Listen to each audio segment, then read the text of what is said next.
The victory of the French Revolutionary Army over the Habsburg forces on November 6, 1792, near Jemappes, meant the beginning of the end for the Austrian Netherlands and the bailiwick of the Rhine-Maas region. In 1794, these regions would be annexed by France for good.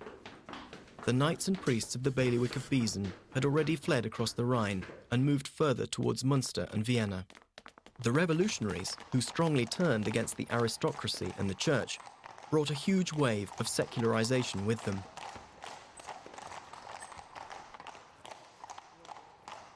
In 1795, the possessions of Biesen were confiscated, and in 1797 they were sold by auction.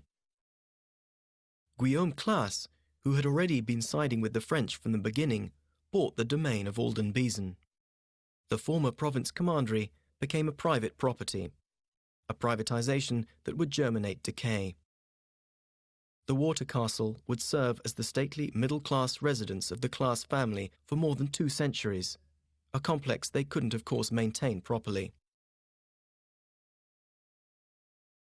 Meanwhile, in 1809, Napoleon had officially abolished the Teutonic Order with one stroke of his pen.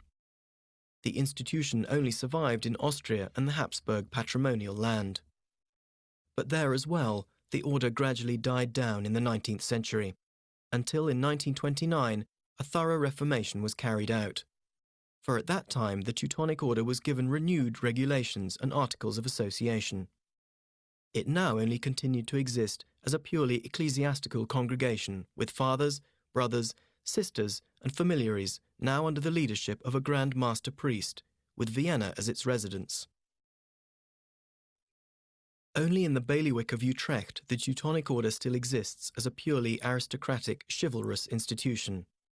For it had already broken away from the Teutonic Order in the 17th century, survived the French revolutionaries, and therefore still lives on as the Dutch Teutonic Order, bailiwick of Utrecht.